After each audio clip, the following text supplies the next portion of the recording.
Bismillahirrahmanirrahim. Assalamualaikum warahmatullahi wabarakatuh.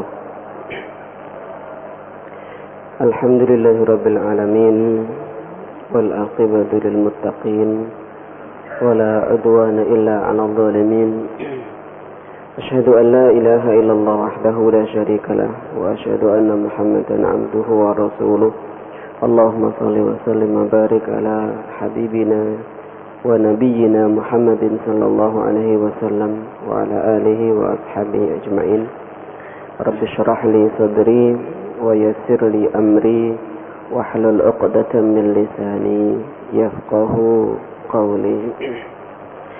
Bapak-bapak, saudaraku jamaah salat maghrib yang berbahagia, alhamdulillah pada malam ini kita bertemu kembali.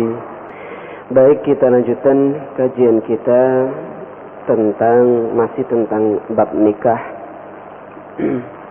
yaitu tentang mata yajibul mahrul musamma kulluhu. Ulama sepakat bahwa mahar itu tidak harus cash di depan. Itu sepakat. Nah, ketika mahar itu telah disebut tapi masih diutang, itu kapan mahar itu harus atau wajib dibayar semuanya? Kapan? Yajibul mahrul musamma kulluhu fi ihdal halatil atiyah. Jadi mahar itu kalau sudah disebut dan karenanya maka sudah wajib diberikan semuanya ketika dalam keadaan 3 hal berikut ini. Kan ada mahar itu walaupun sudah disebut tapi tidak wajib bagi seorang suami untuk membayar semuanya. Kapan itu? Jadi misalnya suami ketika akad janji maharnya 1 juta misalnya, disebut walaupun tidak halan, tidak nakban, ya, sudah disebut 1 juta tapi karena suatu hal dia tidak harus membayar 1 juta. Kapan itu? Kapan itu? Yaitu ketika sudah disebut bahwa maharnya 1 juta, kemudian belum sempat dikumpuli, kok dicerai. Nah, karena sudah disebut, maka beban suami terhadap mahar itu hanya separuh.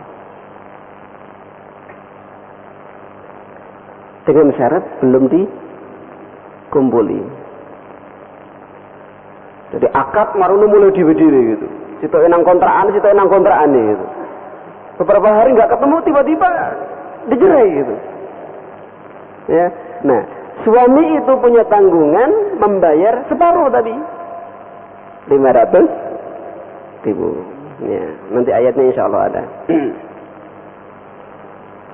dalam surat Al-Baqarah 237 itu Allah berfirman, wa in talaqtumuhunna min qabli an tamassuhunna wa qad faradtum lahunna fariidah fanisfu ma faradtum. Kan begitu kata Allah. Kalau perempuan itu kamu cerai sebelum kamu sentuh, maksudnya belum dikumpuli, padahal maharnya itu sudah disebut, mahar kamu 1 juta misalnya. Nah, kok kemudian dicerai, maka kata Allah, fanisfu ma faradtum, kamu harus membayar separuh dari yang telah ditentukan, 500.000. Nah, ini ada keadaan di mana seorang suami harus membayar seluruh mahar yang disebut. Ya. Yang pertama, idza hasalat dukhul al-haqiqi. Itu syarat yang pertama. Ketika suami itu telah mengumpuli istrinya dengan mengumpuli secara hakiki. Maksudnya bukan hanya sekedar satu rumah, tidak hanya sekedar satu kamar. Karena ada kemungkinan satu rumah tapi nggak ngapa-ngapain. Ada juga kemungkinan satu kamar tapi nggak ngapa-ngapain. Ya. Nah, berdasarkan ayat dalam Al-Quran, a'udzubillahi minasyaitonirrajim, wa in aradtum mustibdala zawjin makana zawjin wa ataitum ihdahunna qintaran fala ta'khudhu minhu syai'a ata'khudhunahu buhtanan wa isman mubina wa kaifa ta'khudhunahu wa qad afdha ba'dakum ila ba'd wa akhadna minkum mitsaqan ghalidha.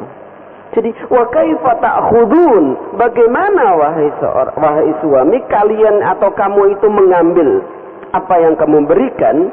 Wa qad afdha ba'dakum ila ba'd. Padahal sudah saling ketemu, maksudnya sudah berkumpul antara satu dengan yang lain. Itu yang pertama. Jadi kalau sudah dikumpuli, ya, suami harus membayar semua yang dijanjikan. Yang kedua, idza mata ahadu zawjaini qabla ad-dukhul wa huwa mujma'un alaih. Setelah akad atau pada saat akad, suami berjanji untuk memberi 1 juta mahar. Ya. Tapi sebelum dikumpuli, suami ini meninggal. Suami ini meninggal. Mantan anyar mati. Urung bayar mahar. Maka ahli waris, ya, dalam hal ini keluarga suami masih punya tanggungan untuk membayar mahar yang dijanjikan oleh suami, plus bahwa wanita itu termasuk menjadi ahli waris daripada si suami meskipun belum pernah dikumpuli. Ya. Jadi masuk misalnya kemantenan, akad nikah sudah sore-sore metu, kira sego goreng tuh beruan misalnya. Nah, meninggal. Walaupun belum dikumpuli, istri itu termasuk ahli waris. Ya, termasuk ahli waris. Loh, kalau belum dinikah, ya belum, ya nggak apa-apa nih berarti. Masih calon. Ya masih calon loh. Ya, nggak termasuk ahli waris. Itu yang kedua. Yang ketiga, yara Abu Hanifah annahu idza ikhtalla biha khalwatan sahihatan istahaqqat as-sadaqal musamma. Kalau tadi yang pertama harus telah terjadi perkumpulan yang hakiki, yang ketiga ini pendapatnya Abu Hanifah bahwa kalau 2 orang itu telah masuk ke suatu tempat yang mungkin sudah bisa kita sebut sebagai khalwah. Kalau bahasa kita sekarang, kalau 2 pengantin itu sudah masuk ke kamar. Ya, sudah masuk ke kamar. Apakah terjadi hubungan atau tidak? Ya, kata Abu Hanifah itu sudah mewajibkan suami bayar seluruh yang dijanjikan. Ya, walaupun misalnya bayarnya nanti gitu loh, tapi sudah harus seluruh, tidak separuh lagi. Ya. وذلك بأن ينفرد الزوجان في مكان يأمنان فيه اطلاع أحد عليهما ولم يكن بأحد منهما مانع شرعي مثل أن يكون أحدهما صائما صيام فرض عليه أو تكون حائضا أو مانعا حسي مثل مرض أحدهما مرضا لا يستطيع معه الدخول الحقيقي أو مانع طبيعي بأن يكون معهما ثالث.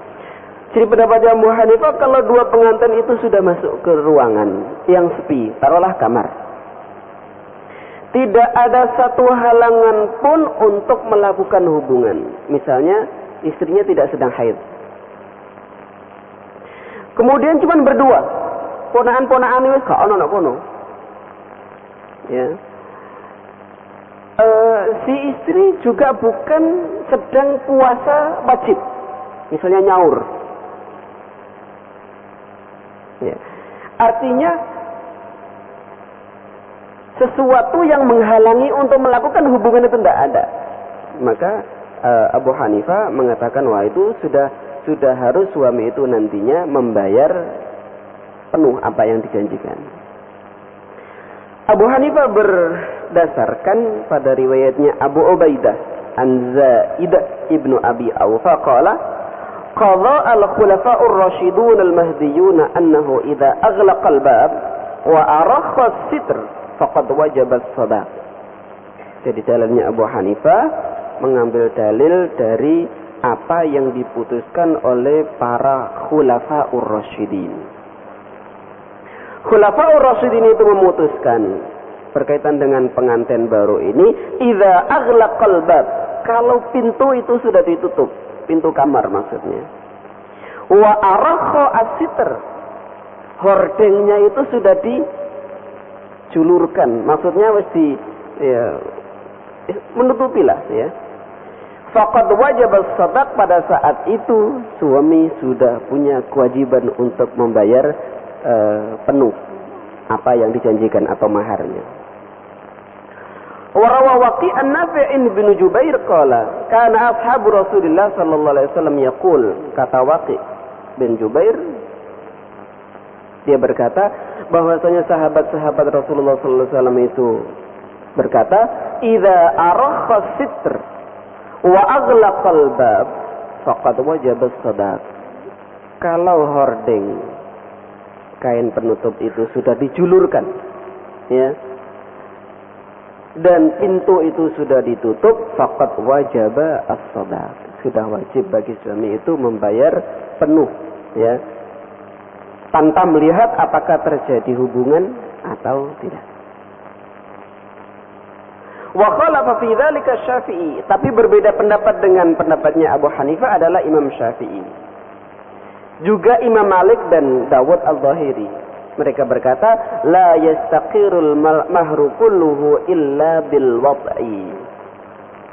Bahwa suami itu masih belum punya tanggungan membayar seluruh mas kawin illa bil wad'i, kecuali dengan mengumpuli istrinya. Jadi kalau hanya sekedar masuk kamar berdua, masuk rumah berdua, pintunya ditutup, hordengnya diselerakan, itu belum wajib. Kata Syafi'i, kata Imam Maliki, dan kata Abu Dawud al-Zahiri. Wala yajibu bil khalwati sahiha illa nisful mahr. Ya. Alasan yang disampaikan atau yang dibuat oleh madhab Syafi'i, madhab Maliki dan Dawud al-Zahiri berdasarkan ayat dalam surat Al-Baqarah 237 itu, wa in talaqtumuhunna min qabli an tamassuhunna wa qad faradtum lahunna fariidatan fa nisfu ma faradtum. Jadi kata tamassuhunna di situ bukan sekedar menyentuh, tapi mengumpuli istrinya. Ya. Jadi kalau kalian itu menceraikan istrimu sebelum kamu kumpuli dan telah kamu sebut maharnya berapa, kata Allah, fanisfu ma faradtum, maka kewajiban Anda hanya membayar separuh dari yang telah disebutkan. Jadi kalau janjinya 10 gram ya, tapi sebelum dikumpuli kok dicerai, maka tanggungan suami hanya membayar separuhnya, berapa? 5 gram. Qala Syuraih, lam asma Allah dzakara fi kitabihi baban wala sitran idza za'ama annahu lam yamassuha falahu nisfu as-sadaq. Syuraih menjelaskan, aku enggak mendengar apa yang disebutkan oleh Allah dalam kitabnya satu bab yang menjelaskan bahwa kalau hordeng itu telah ditarik, ya, itu membayar separuh, tidak. Maksudnya ingin mengkantar pendapatnya Abu Hanifah. Warwa Abdur Razzaq anhu qala la yajibu sadaqu wafiyan hatta yujami'uha. Diriwayatkan dari Abdur Razzaq, dia mengatakan bahwa tidak wajib membayar sadaq atau mahar itu secara penuh, ya, hatta yujami'aha, sampai suami itu mengumpuli istrinya. Artinya kalau sudah dikumpuli, meskipun niati utang harus membayar penuh, ya, harus membayar penuh. Kalau sekarang kan rata-rata orang menikah maharnya cash di depan. Bahkan kalau di Sunda itu tradisinya itu bukan hanya mahar Pak yang dibawa, ono lemari, yo, tempat tidur, spring bed, meja kursi, tempat berhias pengantin itu, apa itu Pak? Meja rias. Iku digotong sak truk dhewean iku. Ya. Sak truk dhewean. Kalau sampean ingin menikah dengan orang Sunda begitu adatnya. Ya. Teman saya itu dapat orang Sunda daerah Cakung. Itu dibawakan lemari ukir dari Jepara, tempat tidur dari Jepara, tata rias dari Jepara. Ketika sambutan, wakil dari perempuan itu mengatakan itu masih belum seberapa. Jadi ini, lu. Oh, di kalangan lemari ngono, jadi belum seberapa. Ya. Berarti jadi enak wong Jawa Timur, ya. Kapan melarat gowo ngono iku soleh. Baik, kita lanjutkan. Wujubul mahril musamma bid-dukhuli fi zawajil fasid. Seandainya pernikahan itu pernikahan fasid, pernikahan yang tidak boleh dilanjutkan, tapi sudah kadung dikumpuli, ya opo? Wajib membayar mahar penuh apa ora? Contoh pernikahan fasid itu apa, Pak? Misalnya seorang laki-laki menikah dengan seorang perempuan, ya. Ternyata perempuan itu pernah menyusu pada ibu si laki-laki ini. Berarti kan saudara rodho. Loh, setelah nikah lo baru ada yang ngasih tahu bahwa dia itu saudara rodhonya. Nah itu harus bisa. Ya, harus bisa. Nah, harus dikumpuli, meskipun sudah dikumpuli. Lah, kalau sudah dikumpuli bagaimana maharnya tadi itu? Seandainya belum cash di depan. Apa kau buyar terus cari mahar gitu? Nah, idza aqada ar-rajulu 'ala al-mar'a wa dakhala biha, thumma tabayyana fasadu az-zawaj li sababin min al-asbab, wajaba al-mahru al-musamma kulluhu. Jadi kalau ada seorang laki-laki menikah, melakukan akad nikah dengan seorang perempuan dan sudah dikumpuli perempuan itu, ternyata perempuan yang dikumpuli itu tidak berhak untuk dinikahi laki-laki ini, ya. Apakah tadi sebabnya? Sebabnya karena dulur rodho, atau mungkin karena ternyata pas nikah itu si wanita ini sedang hamil gitu. Dan si laki-laki ini nggak mau tahu loh, iki bisa bohong kalau apa-apa belas kok ternyata sudah hamil. Itu fasad nikahnya. Ya. Nah, wajabal mahrul musamma kullu, maka tetap walaupun nikahnya nikah fasad, ya, nikahnya itu tidak boleh diteruskan karena sudah dikumpuli perempuan itu, maka laki-laki itu harus membayar semua atau seluruh mahar yang telah dijanjikan. 5 rawa Abu Dawud, seperti yang diriwayatkan oleh Abu Dawud, anna Basrah ibnu Aksam tazawwaja imra'atan bikran fi kasriha fadakhala 'alaiha.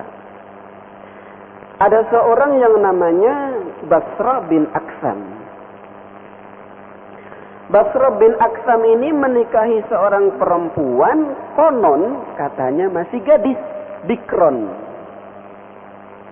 Ya. Fi kasriha, karena dia itu dalam keadaan merana, maksudnya dalam keadaan susah. Ya, akhirnya Basrah ini menolong gitu loh, ingin berkenan untuk menolong perempuan ini. Ya wis, timbangane gak kerawatan wis tak nikah wis tak rawatani bocah iki. Ya. Di perempuan ini dalam keadaan butuh bantuan, dalam keadaan merana, konon katanya gadis, maka dinikahi oleh Basrah bin Aksam. Kemudian sudah dikumpuli. Fa idza hiya hubla fa dzakara dzalika lin-nabi sallallahu alaihi wasallam. Ketika sudah akad nikah, ternyata perempuan ini sedang mengandung. Jadi gak apa-apa ini.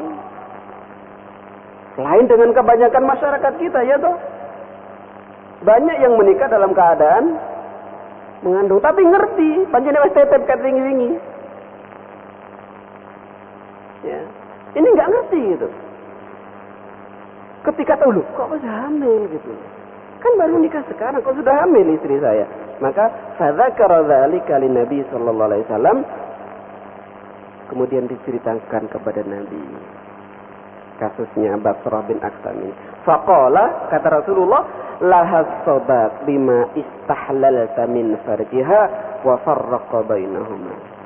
Kata Rasulullah, wanita tadi itu berhak atas mahar karena telah kamu ya kumpuli. Wa farraqa bainahuma, setelah itu Rasulullah memisahkan. Jadi pernikahannya batal. Ya, tidak jadi suami istri. ففي هذا الحديث وجوب المهر المسمى في النكاح الفاسد كما أنه تضمن فساد النكاح وبطلانه إذا تزوجها فوجدها حبلى من الزنا. Jadi berarti si istrinya Basrah bin Aksam ini pernah berbuat zina dengan orang lain, kemudian gak cerita kalau dia sedang hamil, dinikahi oleh Basrah bin Aksam ini. Dan kata Rasulullah itu fasid itu. Nah ini menguatkan apa yang sering saya sampaikan bahwa tidak boleh seorang wanita sedang hamil itu melakukan akad nikah. Dan memang iddahnya orang yang sedang hamil itu adalah sampai melahirkan anak yang dikandungnya. Kalau dia itu sedang mengandung berarti dia dalam masa iddah. Boleh enggak orang menikah atau wanita menikah dalam masa iddah? Boleh enggak? Seorang wanita dicerai oleh suaminya. Kemudian ada masa iddah. Boleh enggak dalam masa iddah itu perempuan ini melakukan akad nikah? Tidak boleh. Nah, demikian pula wanita yang sedang mengandung itu dalam masa iddah itu. Iddahnya adalah sampai dia itu melahirkan anak yang dikandungnya. Ya. Makanya saya kurang setuju dengan KHI, kompilasi hukum Islam yang dipakai oleh dasar atau undang-undang di negeri kita ini. Meskipun alasannya bisa diterima oleh akal, alasannya untuk menutupi aib, alasannya untuk agar anaknya itu punya status kejelasan siapa orang tuanya atau bapaknya. Tapi kalau itu kemudian diundangkan, yang akhirnya generasi kita banyak yang melakukan hal-hal seperti itu, nah itu kan madharatnya lebih besar. Ya. Baik. Az-zawaju bi ghairi dzikril mahar. Bagaimana kalau menikah tanpa menyebutkan maharnya? Boleh. Ya. Boleh. Az-zawaju bi ghairi dzikril mahri wa yusamma zawaju at-tafdhil. Menikah tanpa menyebut maharnya itu dinamakan zawaju tafdhil. Yasihu fi qawli amati ahli ilmi, dan itu sah menurut ahli ilm. Liqaulihi ta'ala la junaha 'alaikum in talaqtumun nisaa ma lam tamassuhunna aw tafridu lahunna fariidah, dalam surat Al-Baqarah ayat 236.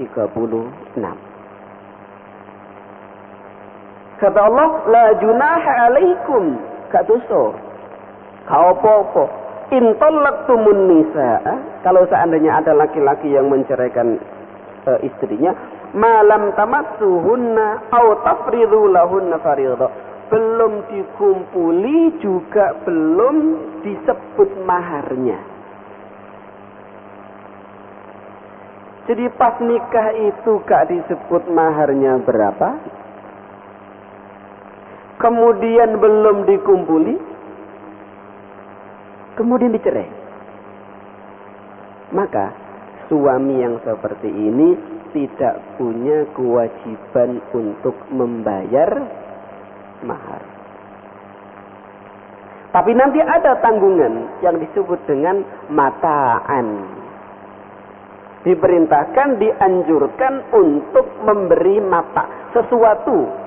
Apakah duit, apakah perhiasan, mata'an. Ya. Wa mati'uhunna. Dianjurkan untuk memberi mata. Kalau bahasa kita, kenang-kenangan lah. Sak kuwate sing lanang.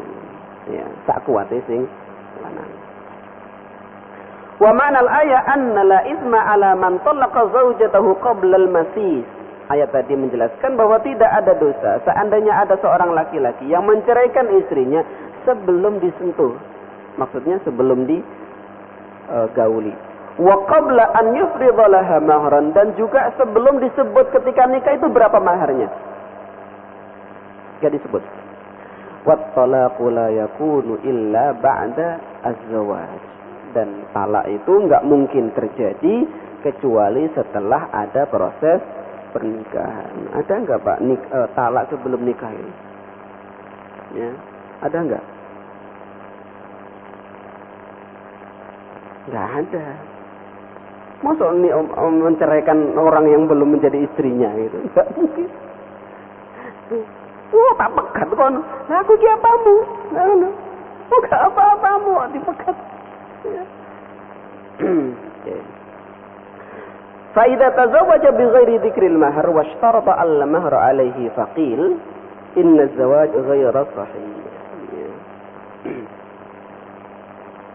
Kalau ada pernikahan tanpa disebut mahar atau ada syarat bahwa pernikahan itu tanpa mahar, misalnya begini. Si lanang ngomong, karena didesak sama pihak keluarga putri, kau niku kudu nikahi anakku misalnya. Pokoknya didesak lah agar nikahi si perempuan itu.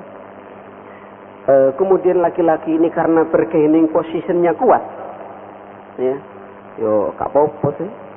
Tapi yo aku mau nek bayar mahar. Misalnya begitu. Terus gak mahar-maharan gak apa-apa, pokoknya gelem nikahi anakku. Misalnya begitu. Maka kalau ada laki-laki yang mau menikahi tapi mengajukan syarat tanpa harus membayar mahar, inna zawaja ghaira sahih, bahwa pernikahan seperti itu tidak sah. Meskipun pihak keluarga putri tidak menuntut dan oke dengan syarat yang diajukan oleh pihak putra. Ya. Pokoknya angger kon sing nikahi ngono enak wis gak njaluk apa-apa. Misalnya. Gak apa-apa wis. Mana tak biayai kon butuh apa kon nanggap reyok ta, nanggap lodruk. Misalnya. Ya. Malah dibiayai sama ya putri. Itu tidak sah. Karena pernikahan harus ada mahar. Wa amma law ishtarata fihi alla sadaq fa huwa masukh li qouli Nabi sallallahu alaihi wasallam kullu syartin laisa fi kitabillahi azza wa jalla fa huwa batil. Jadi semua syarat yang tidak ada dalam kitab Allah, maka syarat-syarat itu batal. Nih. Wa hadha syartun laisa fi kitabillah. Syarat ini enggak ada dalam aturan Allah. Karena aturan Allah itu wa atun nisaa sadaqatihinna nihlah. Berilah wanita-wanita itu maharnya nihlah, sebagai pemberian yang wajib kamu kasih. Jadi kalau kemudian walaupun saling sama ridhonya, ya tidak bisa. Harus ada sesuatu yang diberikan. Fa'idzan huwa batil, karena kalau begitu maka pernikahannya itu adalah batal. Fannikahul madhkur lam tanaqid sihhatuhu illa ala tafsih ma la yasih fa huwa nikahun la sihhata lahu. Wa dhahaba al-ahnaf ila al-qawl bil jawaz idza al-mahr laisa ruknan wala syartan fi aqdi azawaj. Nah ini sementara pendapatnya Abu Hanifah gak apa-apa ngene. Alasannya mahar itu laisa ruknan wala syartan, bukan termasuk rukun, bukan termasuk syarat dalam akad nikah. Nah, iki alasannya pendapat Hanafi. Nah, kadang-kadang ada orang yang gelei pendapat sing gampang-gampang ini. Untuk masalah mahar, kamu kok gak pakai mahar? Loh, aku elok pendapatnya Hanafi yo. Masalah mahar ini. Jadi gak pakai mahar ndak apa-apa. Loh, terus sampean kok menikah nggak pakai wali? Loh, untuk masalah wali saya ikut madhab yang lain, ya, yang mengatakan nggak apa-apa nggak pakai wali. Loh, kok nggak pakai saksi menikahnya? Oh, untuk saksi saya ikut madhab yang lain lagi.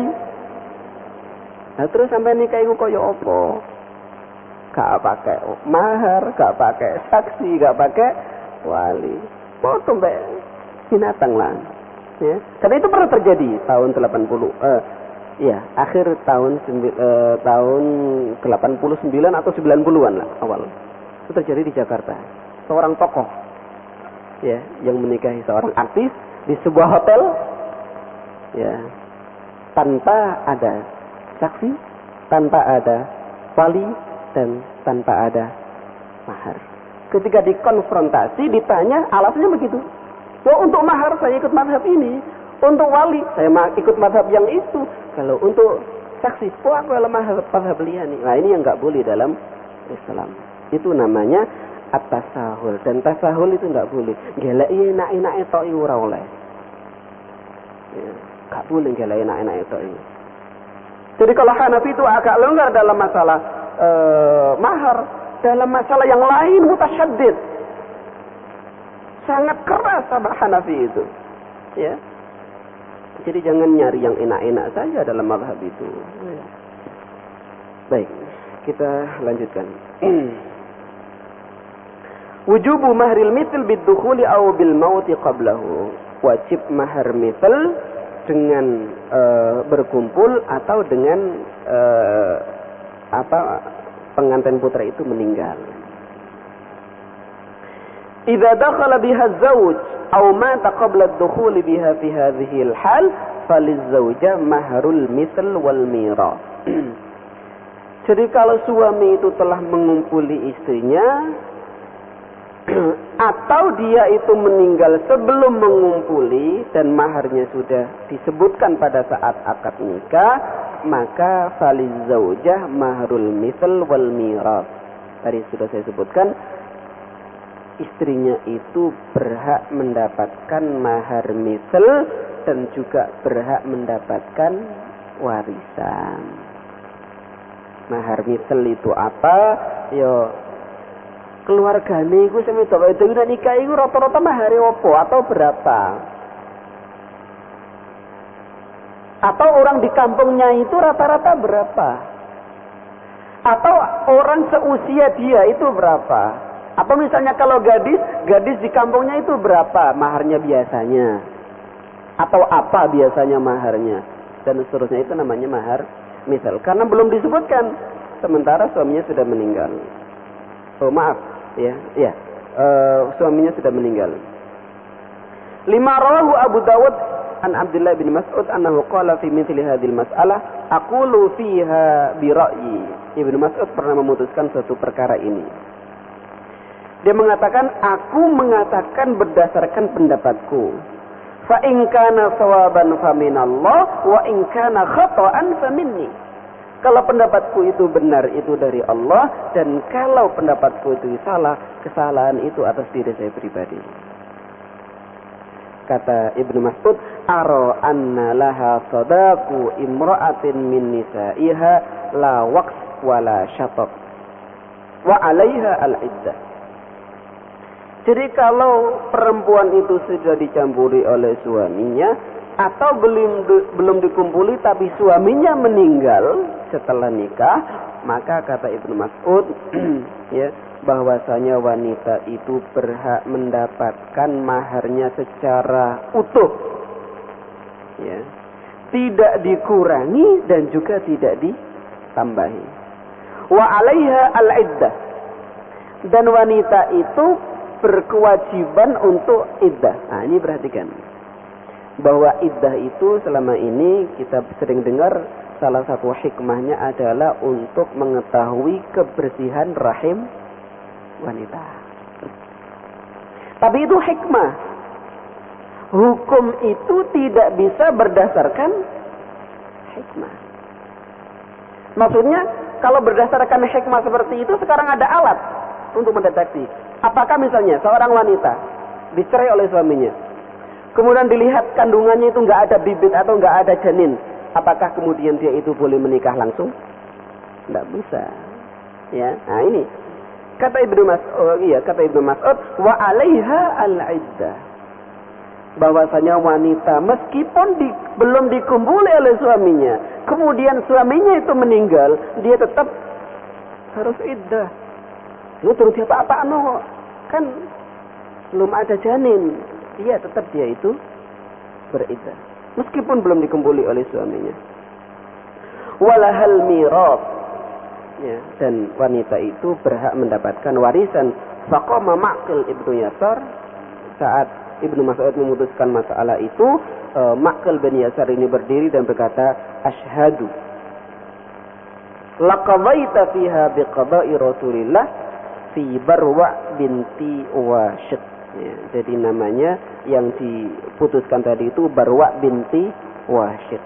Kata Ma'qil bin Yasar, saya bersaksi bahwa apa yang Anda putuskan wahai Ibnu Mas'ud itu seperti apa yang diputuskan oleh Rasulullah di dalam memutuskan seorang sahabiah namanya Barwa binti Washiq. Barwa binti Washiq, ya, ketika suaminya meninggal, ya, dia berhak mendapatkan mahar penuh dan dia juga termasuk ahli waris dari suaminya. Wa ila hadza dhahaba Abu Hanifah wa Ahmad wa Dawud wa asahhu qawlu asy-Syafi'i. Ya, pendapat ini didukung atau dikuatkan oleh Abu Hanifah, Ahmad, Dawud dan pendapatnya Imam Syafi'i. Artinya pendapat seperti ini adalah pendapatnya Syafi'i, pendapatnya Abu Hanifah dan pendapatnya Ahmad bin Hanbal. Jadi kalau ada seorang wanita menikah dengan seorang laki-laki belum dikumpuli kok suaminya meninggal, maka wanita itu berhak mendapatkan mahar penuh dan juga berhak mendapatkan warisan dari suaminya. Oke, kalau ada yang ditanyakan monggo. Silakan, ada mic di depan itu.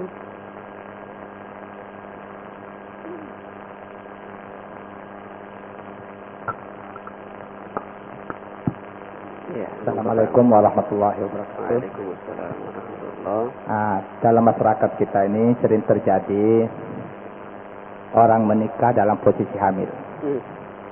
Yang menjadi pertanyaan, karena saya sering mengalami juga di kampung itu, bagaimana status anak itu walaupun yang menghamili itu lelaki yang mau ngawini?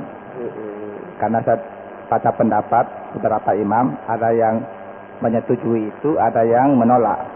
Bahkan status anak itu dikatakan beralih kepada ibunya. Terima kasih. Baik. Ya, di sini saya jelaskan pendapat ulama. Pendapat pertama adalah pendapatnya mazhab Syafi'i yang mengatakan itu dibolehkan dengan alasan pertama bahwa itu untuk menutupi aib keluarga. Yang kedua, status anak itu jelas siapa ayahnya. Ya. Yang kemudian itu diadopsi oleh undang-undang Indonesia dalam hal itu kompilasi hukum Islam.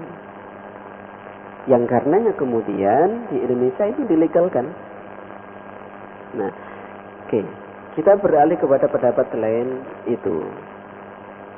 Selain mazhab Syafi'i, apakah Abu Hanifah, Ahmad bin Hanbal, Ahmad bin Hanbal dan Maliki mengatakan orang wanita itu tidak boleh menikah pada saat dia itu hamil. Baik yang menikahi itu yang nitip benih atau orang lain. Berdasarkan ayat di dalam juz yang ke-28 itu, ya, bahwasanya seorang yang sedang hamil itu, ya, iddahnya adalah hatta yadhna hamlahun wa ulatul ahmali ajaluhunna ayyadhna hamlahun. Bahwasanya wanita yang sedang hamil tanpa melihat siapa yang titip, siapa yang menghamili, ya, maka dia saat itu dalam keadaan iddah, dan kalau dalam keadaan iddah itu tidak boleh ada akad nikah. Dan karenanya kemudian ulama-ulama itu mengatakan dia itu anak zina. Kalau ada zina berarti anak itu tidak bisa dinisbahkan kepada yang nitip itu. Ya. Walaupun yang nitip itu akhirnya menikahi ibunya. Itu berarti ayah biologis, bukan ayah secara hukum. Ya. Ayah secara hukum itu adalah ayah yang menanam benihnya setelah pernikahan sah. Nah, ini yang perlu kita jelaskan kepada masyarakat agar tidak gampang ya meremehkan masalah ini. Gitu. Nah, jadi kalau kita runtut pendapatnya selain Syafi'i, kalau sudah disebut anak zina, dia itu bukan ahli waris ayahnya tadi, ayah biologisnya. Seandainya anaknya itu perempuan, juga ayahnya itu tidak berhak menjadi wali bagi anaknya. Terus, bin siapa? Bin ibunya. Bin ibunya. Terus nanti warisan dari ibunya. Ya. Karena pada hakikatnya dia itu tumbuh atau ditanam oleh bapaknya itu sebelum resmi sah menjadi suami dan istri. Nah, ini sering saya sampaikan. Karena itu jangan anggap remeh masalah ini. Ya. Meskipun di dalam KHI atau Mazhab Syafi'i mengatakan kalau seandainya wanita itu melakukan akad nikah dalam keadaan hamil, kemudian si pengantin putri itu mengakui bahwa itu adalah anaknya, dia yang nitip di situ, atau seandainya nggak nitip di situ tapi mengatakan ini anak saya, walaupun dia mungkin anak itu adalah anaknya orang banyak, ya, tapi yang menikahi itu anak saya. Dalam Mazhab Syafi'i mengatakan itu bisa disandarkan kepada ayah itu, maksudnya anak ini adalah anaknya yang menikah itu, ya. Tapi sekali lagi undang-undang ini memberi celah lubang bagi generasi kita untuk menganggap remeh dan gampang dalam masalah ini, yang akhirnya banyak terjadi. Ya, ada nikah baru 3 bulan lahir, masa ono bayi ku urip nang kandungan 3 wulan nih. Ya. Kalau Syafi'i mengatakan paling tidak janin itu hidup dalam kandungan itu 5 bulan. Paling tidak. Walaupun itu jarang. Ya, walaupun itu jarang. Tapi seandainya, kata Syafi'i, kalau seandainya ada anak yang menikah baru 5 bulan kok sudah lahir, itu nggak bisa dihukumi bahwa dia itu zina. Nggak bisa dihukumi bahwa dia itu zina. Ya. Saya lupa 5 atau 6 ya. Lupa saya, nanti saya lacak lagi. Artinya seperti itu gitu. Jadi tapi kalau ada 2 bulan, loh kok dia anak? Loh kemantenan gak ingin akad nikah ini? Ya. Kemarin saya dari Bekasi juga begitu. Ya. Loh kok dia anak? Katanya iya itu nikah 2 bulan itu terus kemudian lahir. Loh masa anak janin 2 bulan itu gede sak mulai kesini. Ya, enggak mungkin. Pasti itu sebelumnya sudah ada proses perzinahan. Ya. Makanya hati-hati ya anak kita. Ya. Walaupun di dalam negeri ini atau di negeri ini KHI atau Kompilasi Hukum Islam itu mengatakan opo. Ya. Nah, baik. Cukup ya? Sudah. Baik. Terima kasih. Barangkali itu yang bisa saya sampaikan, kurang lebihnya mohon maaf. Kita akhiri dengan doa kafaratul majlis. Subhanakallahumma wa bihamdika asyhadu an la ilaha illa anta astaghfiruka wa atubu ilaik. Assalamualaikum warahmatullahi wabarakatuh.